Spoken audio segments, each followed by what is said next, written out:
蒙面财经，朋友们好，今天是2020年6月27号。那今天呢，给大家分享我直播中的一个片段，是关于比特币、黄金和现金还有股票4大类资产的配置背后的一个深层次的逻辑和价值观。大家有兴趣呢，可以听一听。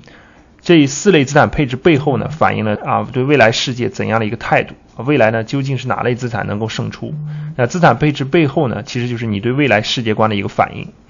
那有兴趣的朋友呢，可以加入我微信的小额通上的直播会员平台，那可以关注我的公众号，那点击右下角的超级会员，就可以加入我的这个直播平台。那好，接下来呢，请观看我的直播分享片段。对，第3点再给大家举一个这个例子举一个例子是什么例子呢？就是关于一个资产配置的例子大家对这个例子我觉得要好好思考，好好理解一下。这个例子呢是国外的一个投资人。那国外一个投资人他怎么配置的资产呢？他 25% 的黄金， 25% 的美元现金， 25% 的比特币， 25% 的最核心的上市公司大家好好思考一下他这个配置。我一看到这个配置以后我的第一个感觉就是你去看每一个人的资产配置的这个方向不同往往代表了这个人背后的这种投资哲学和他对这个世界观的认识，尤其是对未来世界的这种认知，这是反映这个的，深刻反映这个现象的如果一个人的配置，比如说他全部都是比特币你觉得这个人是怎么想的这个人是认为就是现在的这个货币体系要坍塌的他不信任任何资产，他只信任比特币，他认为未来是一个数字世界全部都是 digital 的，全是数字的。第二，现在的人类的货币信用框架这一套货币体制可能要崩塌他看的是这个，他觉得如果全是比特币的话，如果一个人全是上市公司，满手都是这个顶级，比如说像就是全是上市公司吧，顶级的上市公司吧，他怎么讲？他的价值观在于就是说，人类创造财富的秘密在于强大的公司强大的企业把人们组织起来，创造财富的源泉是企业。想想这个也没错，对吧？也是有道理，对吧？如果一个人配置全是黄金呢，他什么都不要，全黄金，他是什么？他第一个他可能觉得乱世要来了。第二呢，他会怎么想？他会想是不是会有恶性通胀会不会这个出现，是吧？就是德国魏玛那个时候的，或者是就是恶性通胀出现。如果这个人全配置的是现金呢？大家思考一下，他又是怎么想？他又是对未来世界怎么看的呢？他可能对未来世界的感知是将来是一个大通缩的世界债务呢很多都得不到偿还，大量的违约存在现金为王，他是这样认知世界的。所以大家可以好好想一想每一个人的这个资产配置的这个哲学和资产配置策略的背后，都代表了他对这个世界深层的价值观的认知和他对深层的这种未来世界走向的一个判断，其实背后反映的是他的深层次的这种他的三观和他的这种哲学思考。所以国外这个投资人很有意思，他各25%各1/4，这代表什么？这代表他根本无法判断未来世界走向何方。未来世界我跟大家讲过，大家如果经常听我的视频整个对这个全球的就是现在这个债务率包括中国的全球的信用货币体制走到今天是什么一个状态，我希望大家有一个背景的了解应该是有了解你们。那整个全球膨胀到现在整个信用货币体系就是这个2战以后建立的这个信用货币体系70多年了一个康波的时间70多年，走到现在以后，这个膨胀还能不能继续膨胀？还能膨胀到什么程度这个宇宙大爆炸是不是要收缩了？是不是大爆炸到极限了所以说这个是有疑问的这个是有很大疑问的。这个人进行各1/4的配置说明他对于未来世界的认知他是相当的迷茫和彷徨的我相信也不光是他一个人的迷茫这个是应该是包括这个我相信美联储主席包括他们这个顶级的银行家也是迷茫，因为走到今天这个是以前世界没有走到过的一个边缘位置我们以前的世界的包括生产力也好包括这个信用货币的膨胀能力也好就没有这么大，你知道吧？没有能走到这么庞大的一个体量。现在的全球的财富体量，大家如果看过一个图就知道，就是比如说是资产类比如说光房地产是多少几千万亿美元怎么就是有一个对比图，我不知道大家看过没？它是一层一层这个递进上去的，就这个体量太大了，所以未来呢不知道大家会走向哪里。所以这个人很有意思，他各配置1/4他说好了，我黄金1/4，对吧？如果世界将来走向混乱啊，乱世买黄金，对吧？这是第一。第二呢，这个乱世以后整个恶性膨胀啊大量出现，整个国际秩序坍塌。好了，我选黄金，但是它也不能保证。好了，黄金1/4。好，比特币1/4啊，未来世界也许是一个数字世界，未来呢，这个是一个去中心化的啊，而且这个比特币代表未来啊，数字货币，包括央行不是也搞数字货币嘛？他认为这个未来可能是这么一种这个人类的财富的贮藏形式啊，不再是这种什么存款啊、现金啊，而是比特币啊，不管是央行，你看中国央行也搞对吧？美国那个 Facebook 它也想搞啊，包括美国央行它也想搞，都想搞数字货币啊，这个是有原因的，这可能是代表着未来一种新的财富贮藏形式。代表一种新的财富的演进形式啊！人类社会再过5年、10年以后，它的财富的体现形式可能变了，它可能是真的要用比特币去体现啊，或者某种数字货币去体现。所以这个它可能是在瞄准未来啊，但是这个未来也不一定会来啊，它也摸不准。好，还有现金，现金代表了什么？现金的认识呢？刚才我讲了，就代表这个信用体系啊，货币体系不坍塌，但是呢，人类要忍受这种大通缩、大萧条的痛苦啊，能不能把这个萧条扛下来啊？这个人类世界上把萧条扛下来的没几个国家啊，美国算一个，日本算一个。美国有它有特殊的情况啊，当时发生2战嘛，它大量的出口这个军用物资啊、产品啊，赚了很多的收入，对吧？它有这个2战的这个特殊事件在里面，所以说美国是不是个典型我还不确定。但是人类历史上有一个典型很强大啊，就是日本。日本是真正生生的把这个通缩给吃下去了。它泡沫破裂以后，本来银行是扛不住的，银行很多也要破产的啊。但是这个日本的企业当时在这个全球的产业链的位置非常靠前。我们反正我小时候了，但我也不算是年龄太大，我就90年代的时候，那基本所有的电子产品，所有的东西全是日本的，什么 Walkman 啊、随身听啊，有没有随身听？反正乱七八糟那些你那电子啊、动画、漫画很多的产品都是日本的。就日本当时在80年代的产业啊，90年代的产业链的地位非常强，它比中国现在还要这个产业升级的那个程度高，所以呢，它因为全球有这种赚钱能力，而且在80年代呢，它就在海外再造了一个日本啊。啥叫再造一个日本？大家听说过吧？就是它很早，因为它资本向下可流动嘛，资本向下可兑换嘛，很多钱早就变成美元啊、外币啊，在东南亚各个地方啊，包括中国投资设厂。所以在海外它有一个再造了一个日本啊，海外再造的这个日本，它有非常强的这个赚取现金流的能力，非常强的这个再生能力啊，所以这个是日本非常强大的一个实力，加上它产业链的这种位置，它把这个债务啊，这个房地产东京的泡沫不是可以买下整个美国嘛？那也是一个巨大的泡沫啊，反映在银行资产负债表上，也是一个巨大的一个资产泡沫，巨大的一个金融的坏账，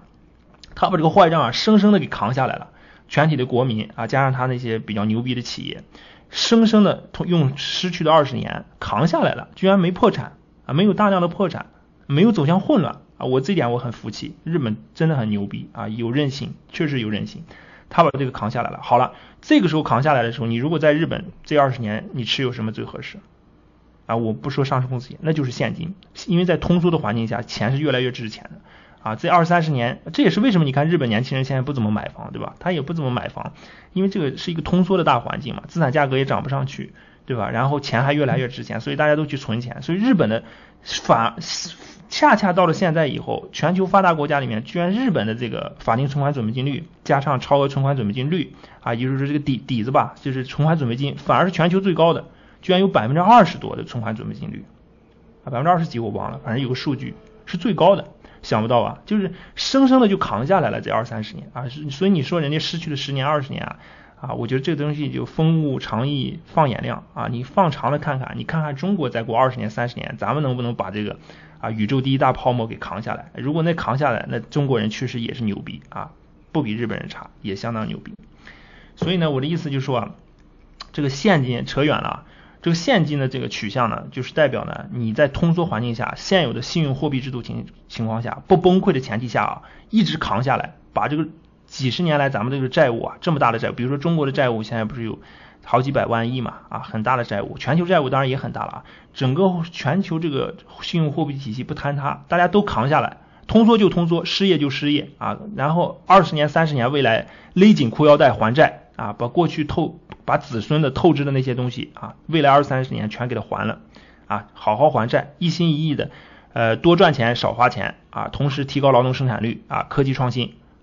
踏踏实实啥也别干就还债。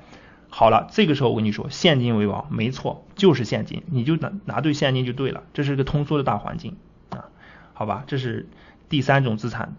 后面代表的世界观和价值观。好，第4种，上市公司拿25%啊，这个也是有道理的。因为不管是任何一个社会形态，任何的一个这个国家，它上市公司啊，顶级的核心的上市公司，顶级核心的公司啊，它永远是财富创造的源泉啊。因为整个财富的这个创造形式到了现代社会已经变了，它这种创新啊，这种科技生产力的跃升啊，都来自于公司，它不是再来自于个人了。你不像100年前，你爱因斯坦是吧，搞一个发明啊，当然他理论发明了，我就意思说就是以前啊，个人还可以有伟大发明，你现在你个人伟大发明那是越来越难了啊，很多的这个科研成果的催生啊，生产力的跃升啊，它都是通过公司的形式啊，通过公司把一群最天才的人物组织在一起啊，然后去提升劳动生产率啊，所以说上市公司呢，它是财富创造的源泉啊，它是真正的源泉。对吧？国家并不创造财富，政府也不创造财富，对吧？个人呢也要寄托于公司去创造财富，所以说呢，公司再拿25%，这是有道理的啊。但是他也摸不准，为什么他不敢全拿公司呢？因为在一个通缩的环境中，或者在一个恶性通胀的环境中，或者是在一个看不准未来的环境中啊，上市公司赚钱的能力还有它的估值会受到深刻的影响啊。大家知道美国70、80年代的滞胀吧？10几年、20年，很多上市公司都不怎么涨，对吧？很多都不涨，当然有什么。那个时候叫什么说法了？有个什么来着？就像五朵金花那一类的啊，就是有一些价值股啊，它还是表现还可以。但总体来讲，大部分公司指数都不动的啊，长达10几年的都有这种情况。所以他拿上市公司拿25呢，也是有道理的啊，因为他也摸不准这未来的这个上市公司，在未来不确定的这种环境中啊，它还能不能达到这么高的一个市值水平，对不对？好吧，这是资产配置的一个例子，很典型的例子啊，它代表背后的世界观，代表背后的价值观啊。好，然后呢，我想一想啊，第3点呢，就再说说中国的股市吧。上次也给大家讲了讲啊，就是中国的股市。那我觉得中国的股市总体来讲呢，从08年以后还是相对比较友好的，比较友善的啊。你像01年到05年那可是4年的大熊市啊，长达3、4年那么长，对吧？为什么？因为那时候这个就整个它是一个比较经济不太好嘛，整个这个货币市场也比较紧嘛，一个环境，对吧？这个九几年亚洲金融危机完了以后，一直在修补啊，调整啊，是吧？一直到01年加入 WTO 以后，经济先起飞了，股市还不动，对吧？那08年以后，你现在难过的日子屈指可数啊。08年那年金融危机不说了，大家都难受，